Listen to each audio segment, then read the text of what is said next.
बिस्मिल्लाहिर्रहमानिर्रहीम।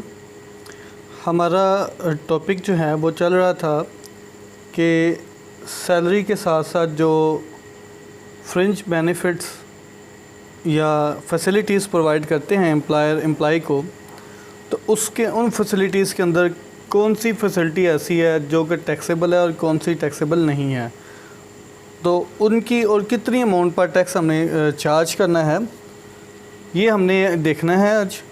और इसके अंदर जो है हमारी जो आज जिस फैसिलिटी को हम डिस्कस करेंगे वो है जी कन्वेंस।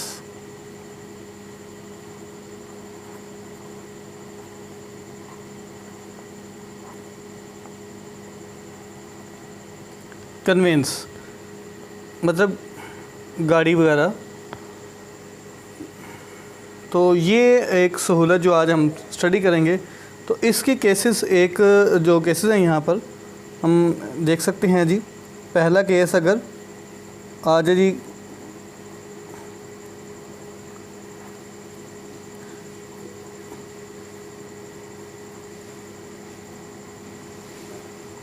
कि अगर एम्प्लॉयर जो है वो आपको किसी किस्म की कोई सहूलत मुयस्सर नहीं करता, उनकी गाड़ी वगैरह आपको प्रोवाइड नहीं करता, तो वो आपको ये कहता है कि जी कैश में आपकी सैलरी में कुछ अमाउंट आपको दे देते हैं कि जी हम आपको गाड़ी तो नहीं दे सकते, लेकिन इसका गाड़ी के किराए के तौर पर कि आप जब आते हैं हमारे फैक्ट्री के अंदर या कंपनी के अंदर जॉब के लिए, तो उसके लिए आपको वो एम्प्लॉयर जो है वो अपने एम्प्लॉय को कुछ पैसे उसके तौर पर देता है, उनके किराए के तौर पर, तो वो कन्वेंस अलाउंस कहलाता है। तो कन्वेंस अलाउंस चूँकि ये अब सैलरी का पार्ट बन जाता है, तो इसलिए ये मुकम्मल तौर पर टैक्सेबल होता है। और जो अमाउंट हमारी टैक्सेबल है वो हमेशा, मैंने आपसे बोला कि मेन कॉलम में लिखी जाएगी, मतलब यहाँ पे वो अमाउंट आ रही है हमारी जिसके अंदर हमने वो अमाउंट जिसके ऊपर टैक्स चार्ज करना है, और ये इनर कॉलम है जिस पर हमने टैक्स की कैलकुलेशन करनी है। तो कन्वेंस अलाउंस जब भी आपको दिया जाएगा वो बेटा टोटली टैक्सेबल होगा, उसे हम आउटर कॉलम में ही लिखेंगे। फिर ये है कि वो आपको ये भी केस आ सकता है कि आपको गाड़ी दे देता है, तो क्या होगा जी,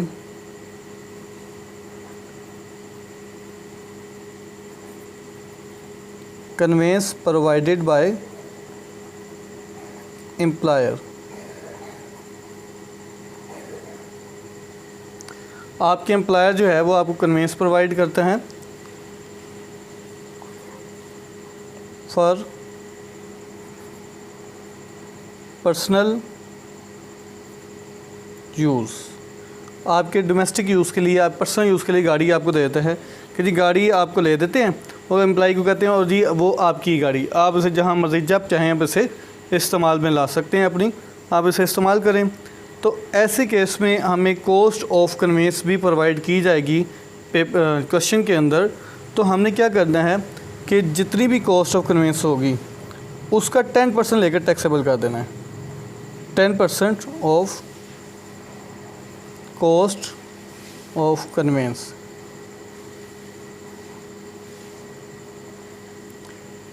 वो जो कॉस्ट ऑफ कन्वेंस जो गाड़ी लेके देगा उसका 10% आपने लेकर मेन कॉलम में लिख देंगे हम लोग। और इसके बाद अगर बाज़ औक़ात एम्प्लॉयर जो है वो आपको ये भी कहता है कि जी हमने गाड़ी आपको प्रोवाइड कर दी है, लेकिन आप इसे बिज़नेस पर्पज़ के लिए भी ये यूज़ होगी और आपके पर्सनल पर्पज़ के लिए भी यूज़ होगी, तो तब इसकी क्या ट्रीटमेंट होगा। तो ये है जी कन्वेंस प्रोवाइडेड बाय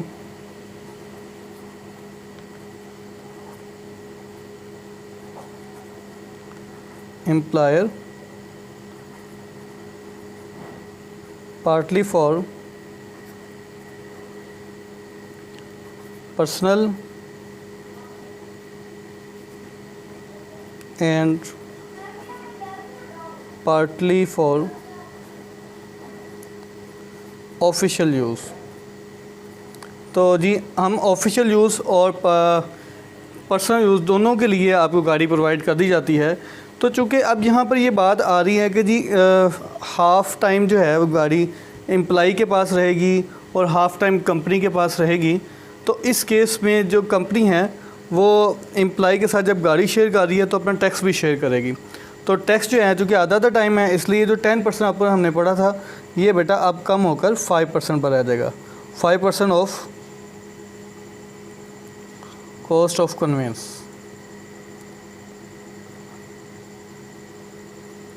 तो वो जो कॉस्ट होगी ये आपको बेटा दी जाएगी, इसका 5% लेकर हम टैक्सेबल कर देंगे। इसके बाद बाज़ औक़ात होता है कि जो एम्प्लॉयर है वो गाड़ी ख़रीदता नहीं है बल्कि वो लीज़ पर ले लेता है। तो देखिए कि अगर जब लीज़ पे गाड़ी ले लेगा दैन क्या होगा, अगर तो ख़रीदा फिर तो हमें कॉस्ट ऑफ कन्वेंस हमारे पास मौजूद होगी। अगर वो ख़रीदता नहीं है, लीज़ पर ले लेता है, तो फिर इसका ट्रीटमेंट क्या होगा। ये डी पॉइंट आता है हमारा, एम्प्लॉयर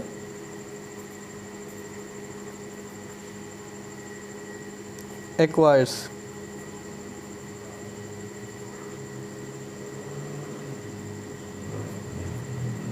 द कन्वेंस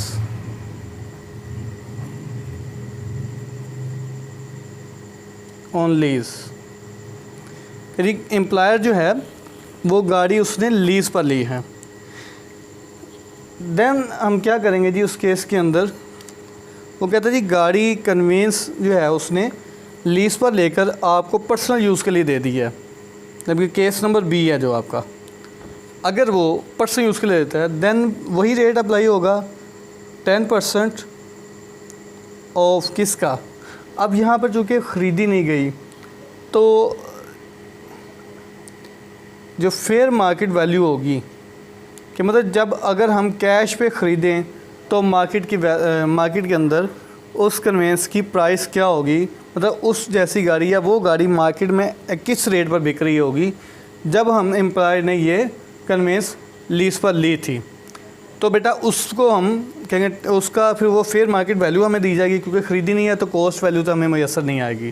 देन हम फेयर मार्केट वैल्यू हमें दी गई होगी, तो 10% ऑफ फेयर मार्केट वैल्यू लेकर हम टैक्सेबल कर देते हैं।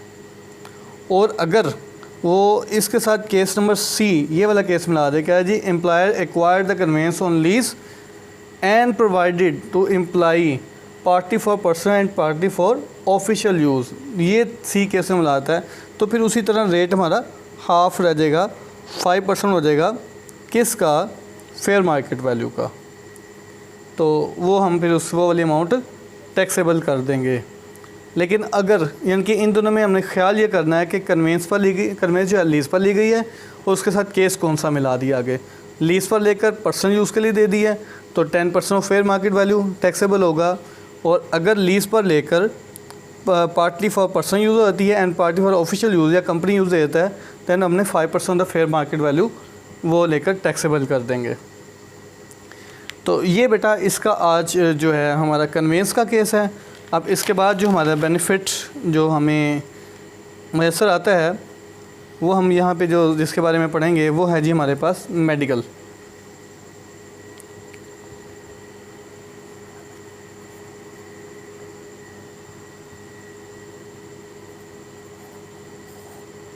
तो इसका जो ए केस आता है उसमें आता है जी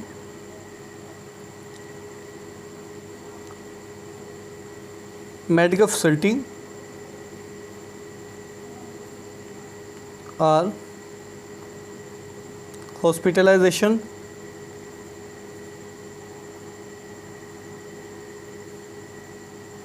और बोथ। भाई आपको वो एक डिस्पेंसरी या हॉस्पिटल में अलाउ कर देता है कि आप बीमार हैं तो आप जाके वहाँ से अपनी मेडिसिन वगैरह ले सकते हैं, डॉक्टर को चेक करवा सकते हैं, तो ये मेडिकल फैसिलिटी में आ जाएगा। अगर आप ज़्यादा बीमार हो गए हैं कि आपको हॉस्पिटल के अंदर एडमिट होना पड़ा है तो इसे हम हॉस्पिटलाइजेशन में कहेंगे।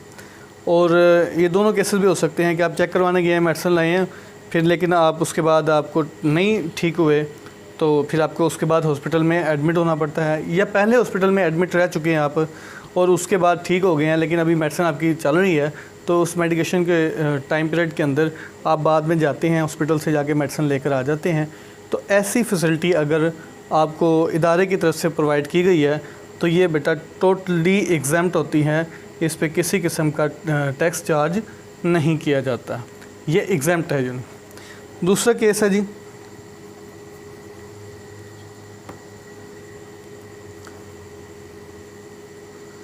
पर्सनल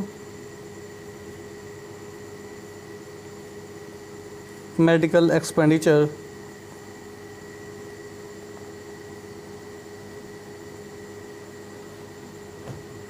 रीएम्बर्स्ड, कि अगर बाज़ औक़ात ऐसा होता है कि जिस हॉस्पिटल के अंदर हमें वो फैसिलिटी मुयसर होती है, तो हमारे जो मरीज़ है या हम जो एम्प्लॉई जो है वो इतना बीमार है कि वहाँ तक जाते जाते अल्लाह ना करे किसी किस्म का नुकसान हो सकता है, उसकी सेहत को या उसकी जान को ख़तरा हो सकता है, तो फिर हम क्या करते हैं कि ये भी अलाउ होता है कि आप करीबी किसी भी हॉस्पिटल के अंदर अपना इलाज करवा लें, ताकि आप अपनी जो एमरजेंसी प्रॉब्लम है उसको सोल्व करवा लें। फिर उसके बाद जितनी पेमेंट प्रोवाइड की हुई होती है, तो वो सारे के सारे वोचर जो है, जो पेमेंट के जो वोचर्स होते हैं, वो कंपनी को जमा करवा दिए जाते हैं। उसका इलाज के बाद जितने मंदी टोटल ख़र्चा इतना आता है, उस सारे वोचर जो हैं वो हम कंपनी को जमा करवाते हैं। कंपनी उसको चेक करती है, चेक करने के बाद जो है वो आपके जितना ख़र्चा हुआ था वो पैसे आपको वापस लौटा देती है। इसे हम कहते हैं पर्सनल मेडिकल एक्सपेंडिचर रीइम्बर्स, वापस कर दिए गए हैं आपके। लेकिन इसके साथ साथ ये चीज़ ज़रूर नोट करनी चाहिए होगी इस केस के अंदर कि जिस भी क्लिनिक से या हॉस्पिटल से हमने ये इलाज करवाया है, उसकी रिपोर्ट के ऊपर या उसके वोचर्स के ऊपर जो है उसका जो नेशनल टैक्स नंबर एनटीएन है वो लिखा होगा। तो बेटा इस केस में हमारे पर्सनल मेडिकल एक्सपेंडिचर क्या है वो भी एग्जाम्प्ट होते हैं, क्योंकि ये मेडिकल फैसिलिटी ही है, उसी की एक किस्म है, तो ये भी टोटली एग्जाम्प्ट होते हैं। अच्छा, इसके बाद अगर सी केस में ये आ जाता है कि ये भी हो सकता है कि कोई भी फैसिलिटी नहीं है, आपको इदारे की तरफ से ऐसी कोई फैसिलिटी नहीं दी जाती। हाँ, इसके अलावा आपको थोड़े से कैश की फॉर्म के अंदर, यानी कि आपकी सैलरी के साथ आपको पैसे दिए जाते हैं, जिसे हम कहते हैं मेडिकल अलाउंस।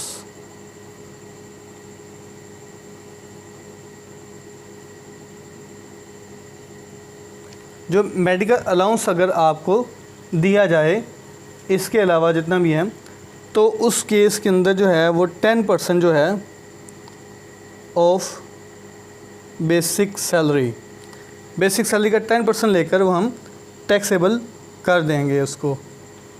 ठीक है जी, अगर आपको मेडिकल अलाउंस सिंपल दिया जाता है, 10% बेसिक सैलरी आप उसका टैक्सेबल कर देंगे।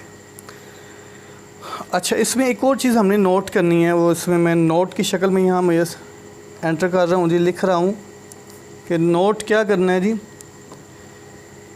If medical facility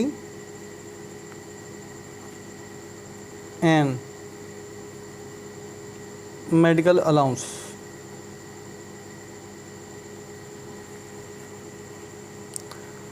both are given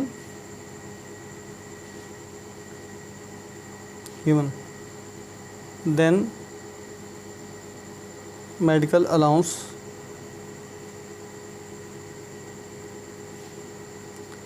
will be totally taxable। कि जी अगर आपको ये फैसिलिटी भी कोई ऐसी मुयसर है, उसके साथ साथ वो आपको मेडिकल अलाउंस भी प्रोवाइड कर देते हैं कि एमरजेंसी में आप जाके कहीं अपना इलाज करवा सकें, तो मेडिकल अलाउंस भी मिल रहा है और आपको फैसिलिटी भी है मुयसर है, देन उस केस में मेडिकल अलाउंस 10% तक एग्जाम्प्ट नहीं होगा आपको। ये तो मैंने बोला ना कि एग्जाम्प्ट है, ये इसमें क्या करेंगे हम लोग, मेडिकल अलाउंस लिखा होगा जी यहाँ पे, एग्जाम्प्ट 10% तक ये वैल्यू बेटा आपकी मेडिकल अलाउंस की एग्जाम्प्ट होगी। उससे मेडिकल अलाउंस जितना दिया गया वो यहाँ लिखेंगे, 10% बेसिक सैलरी एग्जाम्प्ट होगा, इसमें से ये अमाउंट माइनस करेंगे और फिर इसे मेन कॉलम में लिख देंगे। अगर ऐसा हुआ, सपोज़ कि ये वैल्यू हम लोग यहाँ पे अब देखते हैं जी, सपोज़ कि हम यहाँ पे एक एग्ज़ाम्पल के तौर पर लिख रहे हैं, जो बेसिक सैलरी है वो ₹1 लाख है। बेसिक सैलरी सपोज 1 लाख है और जो मेडिकल अलाउंस है वो प्रोवाइड किया गया है जी 8000। देन मेडिकल अलाउंस को कैसे लिखेंगे हम लोग कि जी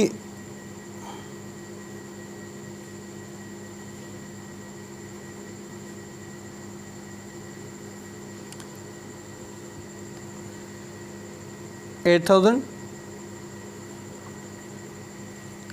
एग्जाम्प्ट कितना है जी 10% ऑफ बेसिक सैलरी। तो बेसिक सैलरी हमारा 1 लाख है हमारी, इसका हम 10% चार्ज करें तो 10,000 रुपये बनेगा।